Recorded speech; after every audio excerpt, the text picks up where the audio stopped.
this video, I want to share the steps on how to create a case summary using NotebookLM.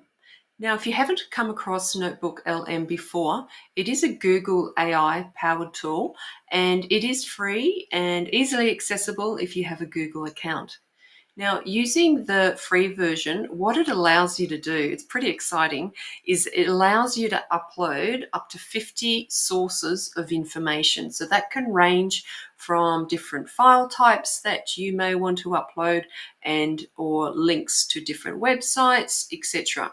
And then what it will do is it will only look at the information that you have uploaded, and it will analyze it very quickly, and it will become an expert in that information very quickly.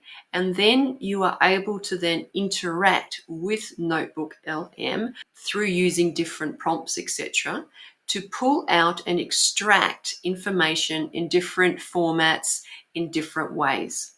So let's jump in now into the home screen of NotebookLM, and in this example today, we're going to be creating a case summary. All right, let's jump into the home page for NotebookLM. I'm going to assume that you've already got access now to NotebookLM. Now, to create our case summary, we are just simply going to be creating a new notebook, and we click on the Create New button. And then we are presented with the uploaded sources screen. So here you can see all the different types of file types that you can upload. For our example today, I'm only uploading one PDF document, which is my case. So I'm going to click on Choose File and just navigate to my case. And now you can see in this left panel here is the sources panel, and we can see my file is now uploaded. And notice straight away what NotebookLM has done is it's already gone through my document and automatically provided me a nice summary of the case. But that's only the first great thing about NotebookLM. I now have the chat functionality down in the bottom here to ask more questions. So let's go ahead and add in here. I might put in a vague prompt, something like, please create a case summary, or some may call a case brief for this case. Press enter.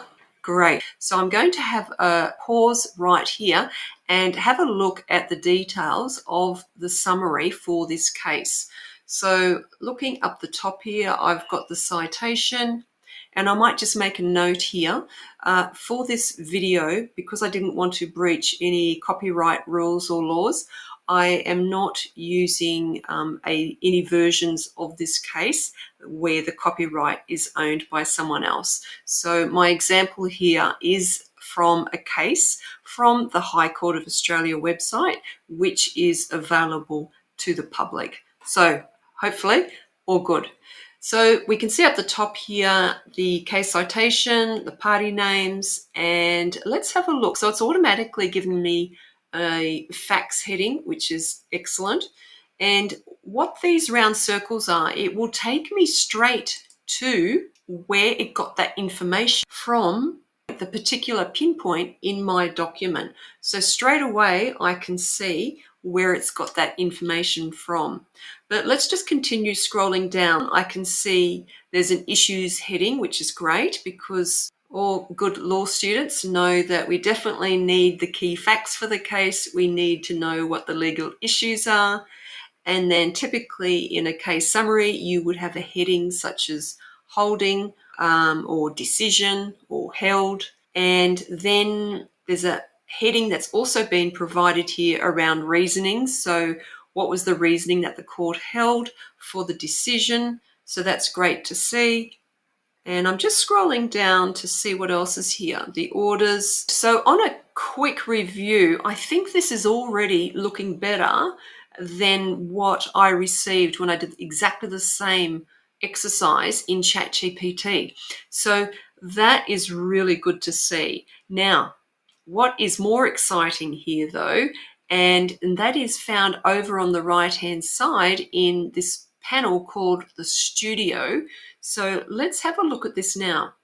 And I will be doing more videos around this option for different processes. So watch this space. Down here under notes, I have the option to fast track my learning around this case. So not only have I got a nice starting point for a case summary over here, but to help me in my learning, I can use some of these options over here. Let's now see what a study guide can provide us. Great. And let's click on that to have a look. Now, I noticed when you select the study guide option, what it does is it looks at the document or the sources of information that you've uploaded, and it will generate a list of quiz questions for you. And that is going to help you learn and study this particular case. But not only that, it'll provide you the answers to those key questions as well. So here it's generated 10 questions, and I can see, for example, let's have a look at question number 1. What was the central legal question in IMBRI concerning the standard of care owed by a learner driver to a supervising passenger? So that's fantastic, because I know that was the central legal issue in this case. Now let's see what else is down here. Now, in the study guide option, what it will also generate for you are some suggested essay format questions. Let's have a quick look at the first one. Critically analyse the High Court's decision in IMBRI and its departure from the principle established in Cook. Discuss the legal reasoning employed by the majority and any dissenting viewpoints presented in the judgment. I think that's a fantastic start, and I think that's a really good question to think about and study and have a go at answering a short essay question. Now let's see what else they've got. They've got a glossary of terms, and that's all there is in that. So I'm going to now go back to the studio and let's have a look at what else there is. So let's have a look at the briefing document option. So I'll click on there, and again, we might have to wait a few seconds. All right, and I'll open that up. Okay, so this might be another option for you if you really need to study a document or a case in more detail. So what has it got here? It's got the case citation up the top. Looks like, again, it's got a short description of the document, and it's automatically given me these headings here: case overview and outcome, the main themes and important ideas. It looks like it's pulled out the key legal principles here and overturning Cook, and some key quotes. This is fantastic. And the implications of the decision, and then conclusion. All right, I think you should take a really good note of that, because in terms of creating a case summary, I think this option here is really going to help you in creating and refining your case summary. So what we did earlier in this process was we just went to that chat function in the middle section. So I'll go back here in this middle panel here where it says chat up the top. We did receive a case summary, but you don't have to stop there when it comes to creating your case summaries. Come over to the studio over here on the right, and you can have a look at some of these other options. So that last one we just looked at was the briefing doc option. So that, I think, is going to be quite useful. And let's have a look at the FAQ option. So I'm going to click there, and let's have a look and see what our FAQs are like.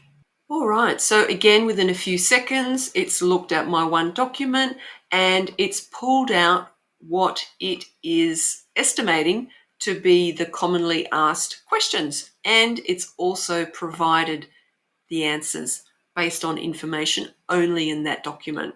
So I think this could be really useful in studying case law, understanding any particular case that is part of your core curriculum in your legal studies. So I'm pretty excited about this. I don't know about you, but I am. The sad thing is, some of these tools came out after I completed my legal studies. So I'm not too happy about that. But anyway, let's go back here and okay. And then the last thing is, and I'm not going to do it in this video because I want to do a separate video, but up the top here, you have this amazing option to, just by clicking on this generate button, it will look at that document or the sources that you've uploaded, and it will generate an amazing podcast where there'll be a male and a female voice, and they will convert that into like a conversational piece around that source of information. And not only that, you can actually interject into the conversation and ask a question about that information, and it will attempt to answer and integrate you into the podcast. But anyway, that's for another video.